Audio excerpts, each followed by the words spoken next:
Thank you all for being here. This is really an exciting way to start. I don't know if most of you are going to bee tech, but for me, an exciting way to start off a few days of awesome bee community and learning, which is what I love coming from a little place, is a chance to have so many of us together in one spot. So my name is Christine McDonald. My husband and I run Rushing River Apiaries up in Terrace, which is the far northwest corner of British Columbia.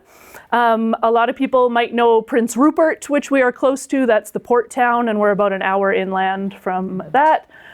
Prince George is kind of the north central of the province, and we're 6 hours west of Prince George. So we're way over there. But it's kind of a sweet spot for beekeeping because we get that coastal influence. So our winter starts about a month later than most, even 2 or 3 hours inland. And our spring comes about a month earlier.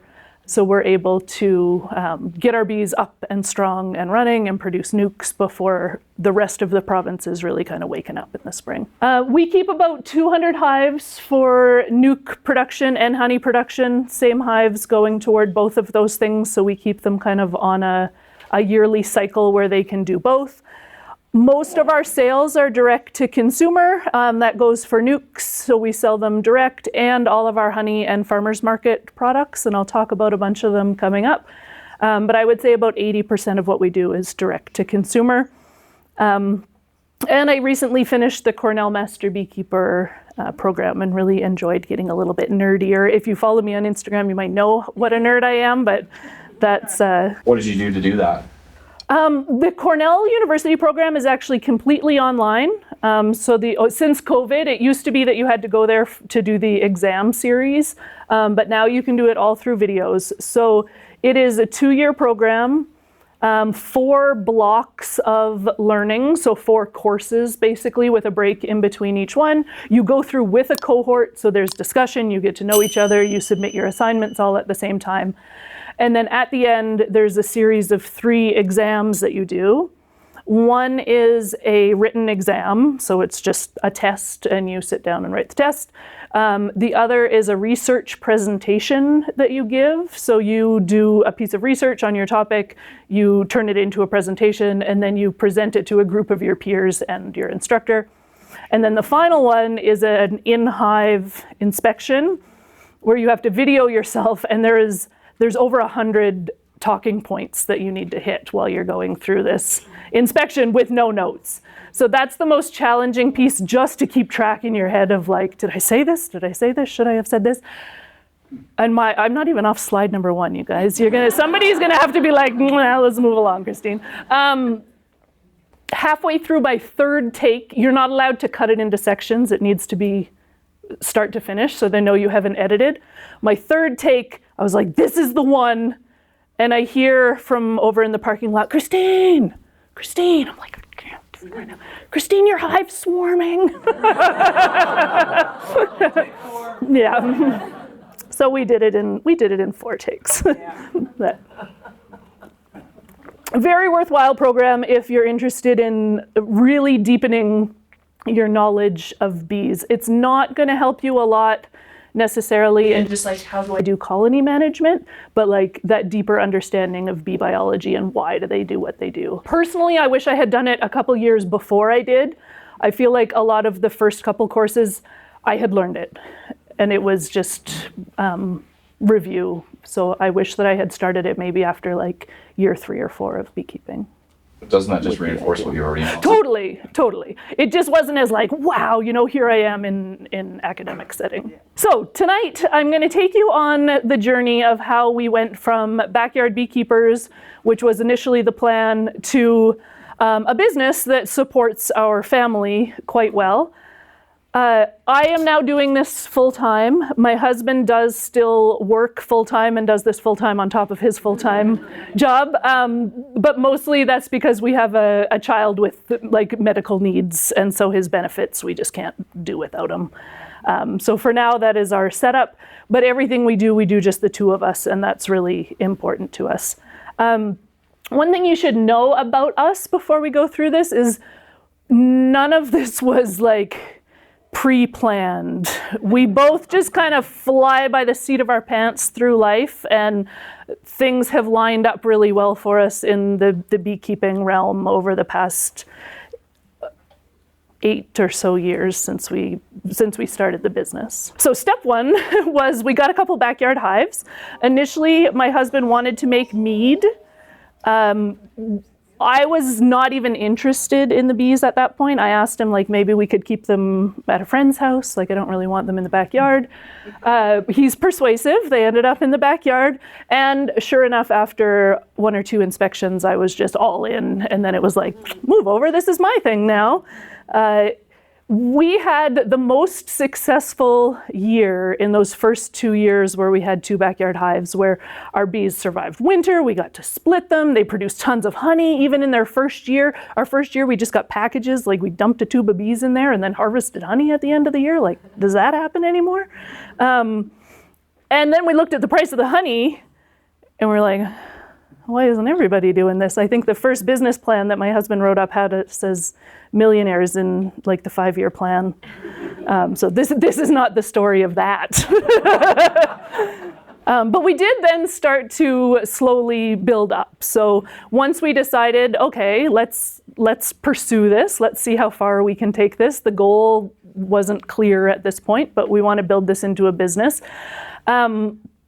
The first 2 years, we did buy some nucs at the start of the season, just to give us that increase in hive numbers. At that point, we weren't selling nucs, so we were making our splits, and then we were buying some more to augment our hive numbers, and we were just harvesting honey at the end of the year.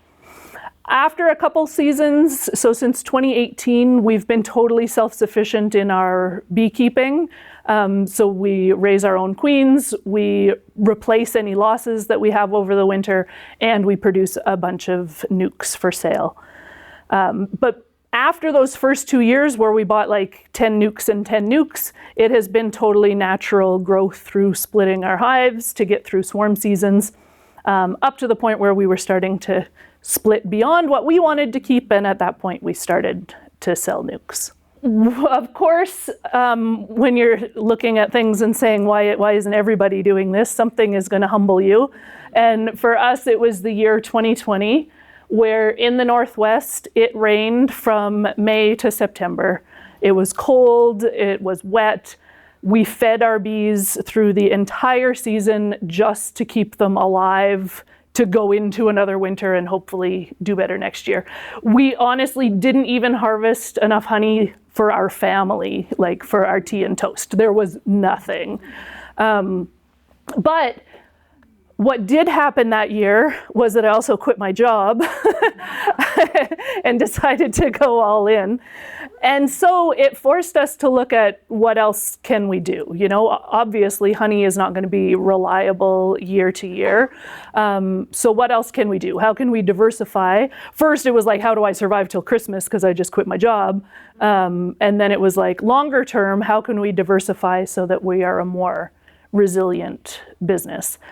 And the first thing we did was look at this pile of beeswax that we had just been collecting in buckets for years and didn't really have any use for. We just had buckets and buckets stacked high with it. And my husband suggested making beeswax candles. And again, and this is a trend, I was like, I don't think anybody wants beeswax candles. You know, that sounds really old-fashioned to me. Sure enough, we did it, and it has been amazing. It really saved the 2020 season for us to be, the first ones to bring beeswax candles to a small town farmer's market was huge. And they just I can't even tell you how many candles we sold that year. It was incredible. And in part that was people knowing that this up and coming little company had really failed hard on the honey that year, and they still wanted to help us get through, but also just to produce another cool product. And turns out there is a lot of demand for it. Since then, we have diversified a whole lot more, and not all at once. We've kind of added a thing a year here. Our beeswax candles, actually the luminaries were one of our very first products that really took off. So that's just like a balloon full of water that you dip in beeswax, about 15 times. Then you pop the balloon and let the water out, and you have this beautiful beeswax bowl that you can burn a candle in, and it's gorgeous. And you can burn tea lights over and over and over again. The bowl itself doesn't melt. So people went crazy for those in our first year. Also, compared to a candle, like from the seller's perspective, it's not as much wax as a big thick candle, and it's going to last longer for them and is kind of unique. So steal that idea, it's great. We started to add in like color and fun shapes. I know you guys have a pile of beautiful Lyson candle molds. Is that the brand? Is that the only brand you have? Yeah. Awesome candle molds in the shop there that have been really good. We got a tip from another beekeeper at a conference. It's the value and beauty of these things. To make Hanugar. She sent us home with a bottle of Hanugar that she made and said, you need to try this. And if you enjoy it, you need to make this because people love it. And it's just a blend of apple cider vinegar and honey. And a little flavor shot in hot water or in like club soda for a cold drink is delicious and a lot healthier than whatever other flavor things you buy at the store. So that's been a huge hit. And then you can start to infuse that with all different stuff. We've made like a holiday version and a spicy version. But the foundation of it is basically just, you can play around with your own taste, but like half and half honey and apple cider vinegar. The cool thing about this, and don't tell the people that buy it from me, but is that like people are paying more for that and it costs me much less to produce because apple cider vinegar is a lot cheaper than honey is. When you start diversifying into other kitchen products, do you have to have other certifications? Like be a GFI certified kitchen instead of just a honey room? So we have, part of the reason that we do all direct to consumer is to stay cottage industry. Okay. So as long as we are doing like farmers markets qualify as farm gate sales in BC, I don't know if it's the same in Alberta. You'd have to check your own. Okay. And then with our Hanugar product, and now we make a bunch of different hot sauces that all feature our honey as well. With those products, the pH of them, we have to send them away to have the pH tested. But as long as the pH tests low enough, they're considered a low risk product. And they still fall under farm gate cottage rules. So we ski within the trail. Yeah. Okay, that's cool. Is there a hot sauce straw? There is now. We'll just use the same papers. We'll draw the queens first, and then the consolation prizes will be some hot sauce. Good suggestion. I have some in the truck. Oh, perfect. And then I think a big one that a lot of people miss out on if you're not harvesting or using your propolis, you're missing out. I think it's the most underrated hive product. So I started out just making a tincture, really just dissolving it in grain alcohol and having it in little dropper bottles. Now I don't make the tincture anymore, but I've turned it into a throat spray, adding some honey and some distilled water so that it can come out in a spray bottle. Where did you learn to like make that? A lot of them, there's two great books, you might have them in the shop. Beeswax Alchemy and Beehive Alchemy, I think are the two of them. I also teach a class on how to make them. Okay. There you go. They didn't pay me to say this. Those two books are fantastic resources that just give you like the real basic recipes for a ton of different hive product, shoot-offs, and then you can play with them and get creative from there. Yeah, very worthwhile resources to have. And so now this is what our typical market setup looks like.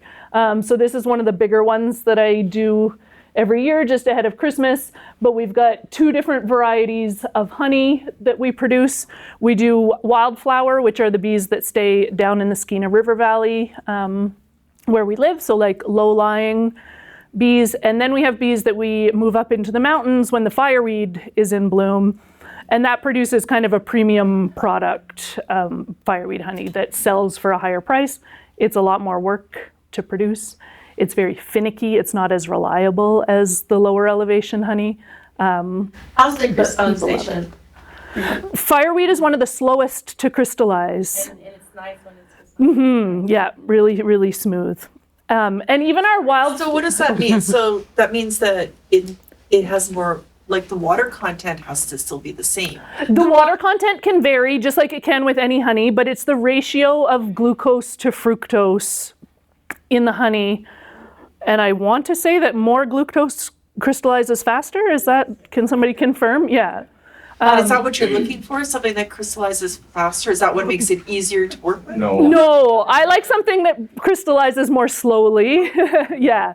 But then with water content, we've had years where it's 17% and it's quite easy to extract. And then we've had years where it's 15% and it's like trying to pull pudding out of like comb. Like it's still liquid, but it's so thick. But that's part of the beauty of honey. It's how different it is every time. And then we have our whole range of hot sauces, our 2 honey vinegars there. So we usually have 2 varieties and then a whole bunch of beeswax candles. So we have the full spread of Hive products when we go to these big markets. We do buy wax, yes. So wax is a very small byproduct of honey extraction. So I usually estimate that if we extract 100 pounds of honey, we're ending up with like 3 to 5 pounds of wax. Like it's really a small byproduct.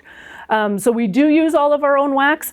Lately, there's been such a big demand for local wax in our community for salves and things that they really want to make with 100% local product that we usually like clean our own wax and then sell it to these other local makers who really want local stuff. And then we're buying from a commercial beekeeper that produces tons. Only for candles, all of our honey is from our own bees, and that's really important to us. It's hard some years to say like, sorry, we're out of honey, come back, next year.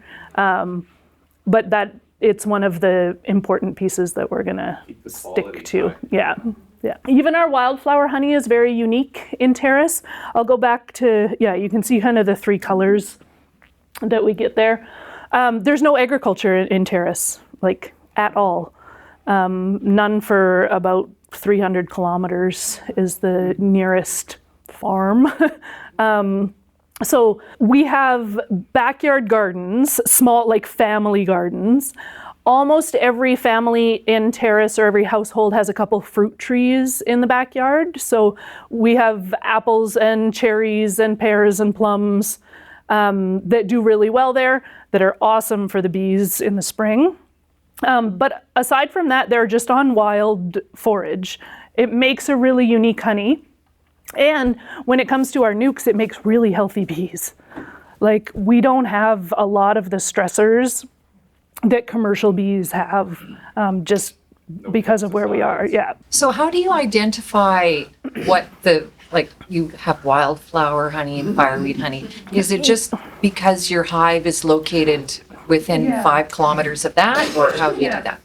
So you'll notice that these 2 are actually both just labeled wildflower, and wildflower is just a catch-all for like, we don't know. We kept them different because one is so dark and one is so light. And people will have their preference. Is it like early season versus mid? No, this is we harvest just once. Okay, but it was just like, wow, this is dark honey, this hive, oh, this is light honey. Yeah, yard by yard. So we keep 5 yards. They're all within 30 kilometers of each other. But yards will have really different colors. The fireweed, we move them just for 6 weeks in the summer, just for the fireweed bloom. We move them out, build a bear fence around a new spot, and then leave them there for the fireweed bloom and then bring them home after. Yeah. Can I ask what your average yield is in the Pacific Northwest?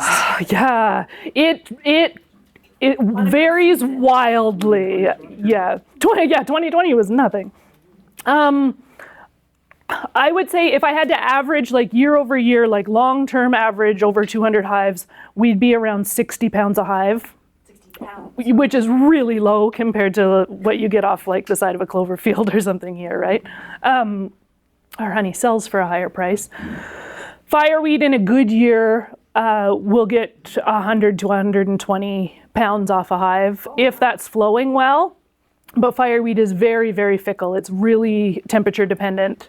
You can be standing in a field of purple and your hives can be starving because it's like 21 degrees instead of 23 degrees, and they need that heat to get there. And fireweed's at elevation, so like you don't always hit 23 degrees. So it must be very labor intensive to set up bear fences for all the bears. Yes. Yes, and we tried to kind of half-ass it one year, and the bears got in and wrecked all those hives. So now every time we take time to put like sink 4 wood corner posts to make them robust. So, but we'll use 1 yard. We'll leave it there other than like we take the hives home and we'll take the charger off the fence, but we'll go back to that hive for 3 years. And then we'll tear it down and put it somewhere else. You guys, When you set up your fence, how do you alternate? Like, do you do hot, ground, hot? Exactly, yeah. So 5 wires where the 3 are hot, and then the 2 in between go to ground. We deal with bears in our area, so we build wood posts every 8 feet, and then Yeah. with a gate that's just the 5 wires with the electrical Yeah. fence. And then we put 5-inch insulators on the outside, and from 6 inches from the ground, it starts hot.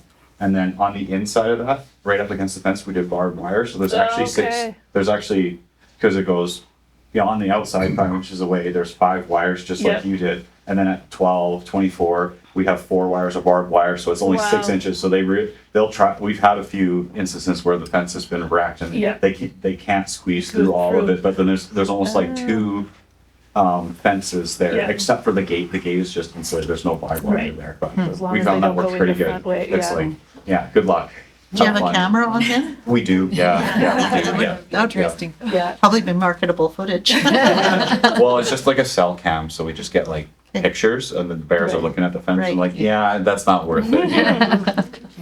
Yeah, we've had a handful of bear incidents, and the fences work great until they don't. And then in the past, we've just had to move the yard. Like once they know, the fence won't stop them once they know there's a reward on the other side. They'll just continue to go through. I did test the electric fence hot to ground last year just to make sure it worked, and I'm not gonna test another one. We're gonna test it with something else. Are you just on government leases or forestry leases or something? Yes, so often we'll reach out to the licensee and just like let them know that we'll be up where they have active logging happening. Yeah, they're usually like, why are you telling me this?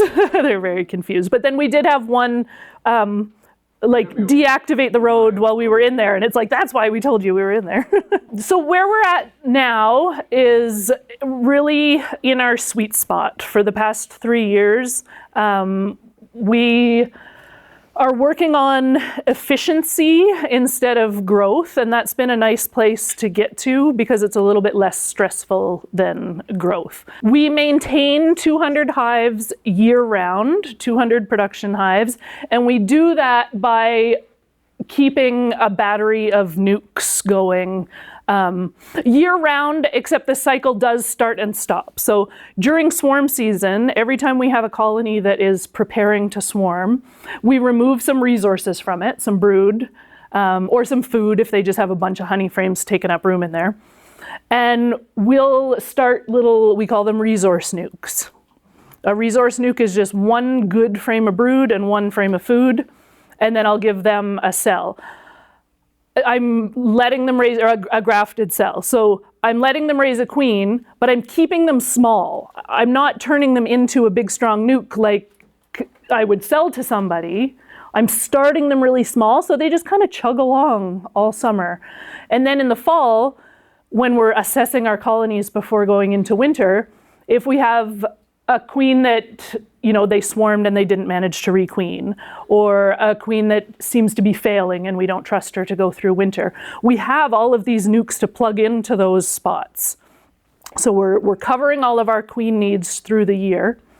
And then any that we don't use go through winter as a nuc, And in the spring, we use those to cover any losses that we had through the winter. So if we lose 15 hives, we just take 15 nucs and put them in those holes, and we're back at 200. We aim to stay really steady. And that has worked really well for us. Then the whole nuc cycle ends in the spring. So they either go into holes or they just get built up and sold. And then swarm season, we start that cycle over again of building up resource nucs and maintaining them. So when you notice that a hive's going to swarm, what's your process to like get it to become a nuc? So I know you pull frames out, but you leave the queen in there. Typically, usually if I've had to deal with them twice, then I'll take the queen the second time and put her in a nuc and let them requeen so that they feel like they have successfully swarmed. Instead of continuing to try. But usually the first round, like we do what we call the quick and dirty, where basically like we're in 2 brood boxes, most of our colonies. And the first thing I do on every inspection is before I take the lid off, I crack them in the middle. And that's my first view of what is going on in the hive. I lift it right up. You can balance it with one hand. You can get your head in there. And if I'm seeing little cells looking back at me from under those bars, then I'm going to find the queen if I think they're big enough that she might actually be gone already. I get rid of all those cells, and I usually remove 3 frames of brood and replace them with 3 ideally drawn comb if you have it, but it can be foundation. And then those three frames that I've taken out become 3 resource nucs. They just need a food frame. Where we're at right now, we produce all of our own replacement queens, but we bring in queens for our spring nuc sales because we just can't raise them early enough up in the north. So when you buy a nuc from us, it will come with a Pope Canyon queen. And beyond that, it will be our own queens in our own yard. I also, part of my personal sweet spot is getting to do a lot more education. Before I was a beekeeper, I was a teacher. So I still love this opportunity to talk to people and teach people, especially people who are willing to sit here and learn. It's not like I'm cramming math down a 13-year-old's throat. So this is great. Again, I mentioned that we do mostly direct-to-consumer sales. That's where we want to stay. We stock a few little local shops that kind of hit some of the tourists that we don't necessarily see at our farmers market. Part of kind of finding our way is figuring out how to spend more time with family, some of it working together, and then some of it just having more playtime together because we're getting better at things. So my daughter River started grafting with me this spring. It's been amazing. Our plan, like we don't sell queens, but I'm hoping that she will start to sell some queens locally and maybe pay her way through university by doing that, because there's demand and I just don't have time to raise more queens for somebody else. Love any opportunity to work with my husband. Just because we have young kids, we're so often working, like I work all day while they're at school, and then they get home and I'm with them, and he goes out and does kind of an evening shift doing bee work. So any chance to actually work together is great, and we're finding more time to do that. And then whenever we can bribe or coerce the kids into coming out and helping. You're grafting in a vehicle. Yes, yep, I do it all in the truck. Yep. And spending some more fun time together in our beautiful northwest area. So looking at efficiencies, like we've gotten pretty darn efficient with our beekeeping practices over the years, like going through hives. You know, when I teach, I'm teaching how to do a full hive inspection. When I go out there, I am not doing anything that looks like a full hive inspection. I know exactly what I need to do or what I need to find and where it's going to be, and I'll spend like 2 minutes in each hive. So that piece has helped us out a lot, made us more efficient, but we're also finding that like sometimes it means spending money to get more efficient. So we try to invest in one new piece of like extraction gear every year that will get us closer to efficiency. It still feels like we're a long way from any true time saving there. Our feeding machine has been probably the biggest time saver, is mixing our own feed in that and being able to back it right up to the bee yard and run a hose around to every hive to refill them. Yeah.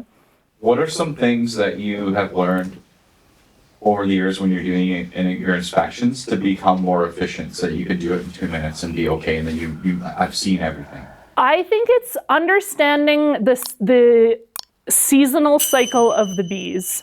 Like in May, what should they be doing? And so what am I looking for? Really, I'm just looking for like healthy brood at that point, that the queen is laying in a good consistent pattern and that there's no sign of disease, because we see some disease coming out of winter. In June, I'm worried about swarming. So sometimes I'm just running around and all I'm doing is that like quick and dirty, and I'm only going to go into the hive where I see some cells starting on the bottoms. Later in the summer, it's like, there have been no issues. I'm not concerned about their health. So now I'm just seeing who needs another honey box on top of them. So it's understanding kind of week by week or month by month what should the bees be doing right now, and I only deal with anomalies. I have the little mite cup up here. One of the best little efficiency systems I've come up with mite tests for myself is I don't declare it like this is mite test day, because I find I can come up with any excuse to skip mite test day. So instead what I do is every time I pull up to a yard, I prepare 3 cups. So I have 3 of those easy checks and I prep them. I have them in a little bucket. And while I'm going about whatever I'm doing that day, if I happen to spot a queen, I immediately put her in a clip and do a mite test. So I'm not worried about, I don't need to find her, right? I just happened to see her. So I make sure she's safe. I do a mite test and I write the result on the lid of the hive. And I only do 3. But that means that every day I'm in the bee yard, I'm doing a random sample of 3 mite tests, and I'm keeping really good tabs that way on the kind of the big picture situation with the mites. So sometimes I ask for help. It goes against my nature, but we have learned that especially during nuke production season, when it's just so labor intensive, that having a few strapping young lads who are not afraid to get stung a few times is worth whatever we can pay them. So if it helps us get the job done faster, then we're happy to work with folks.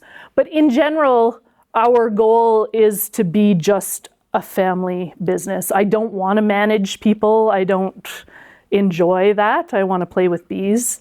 So we just kind of do it as and when we need a little extra help at the busiest times. And a note on community, you guys seem to have this all figured out.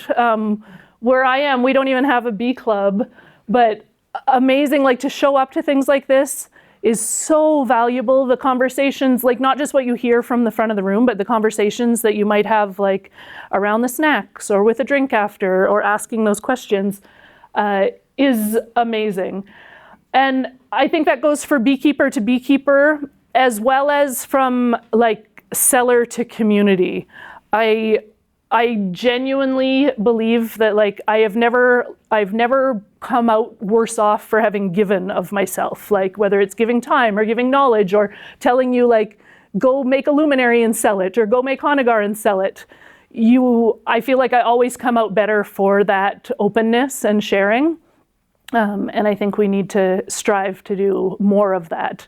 We do better as a community than going it alone. Awesome. Well, thank you all very much. I'm happy to take any questions.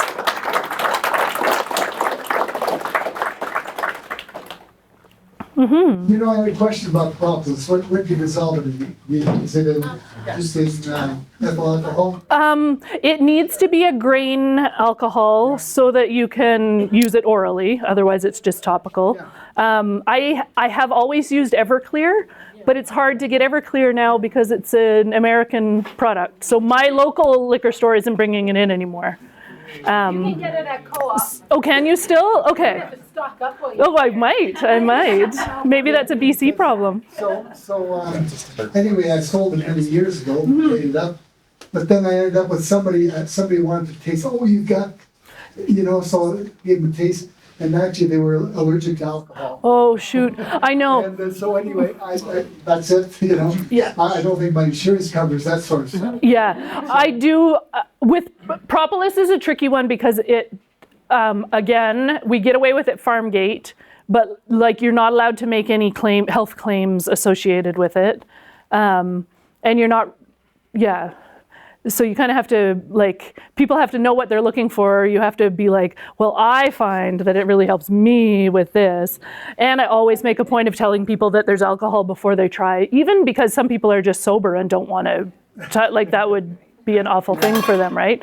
So I make sure to, like, verbally tell every single person who picks it up that. Yeah, so the alternative I used actually is just grinding some propolis and selling it that way. Yeah. But, I mean, then they can put their own ethanol. They can do what they, yes, yeah, right on. Do you have hive beetles?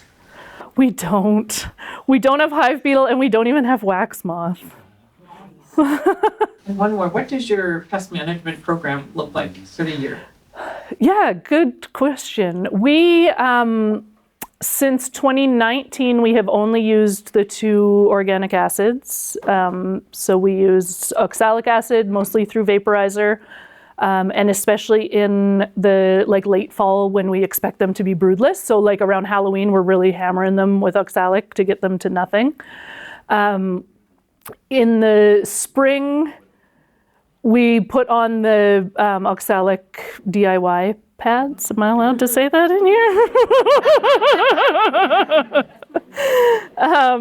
And then if we ever, if I'm doing my shakes and I'm seeing numbers that I don't like, then Formic Pro is our knockdown option and to get us through to oxalic acid time again. One, you said that you're making your own cleans.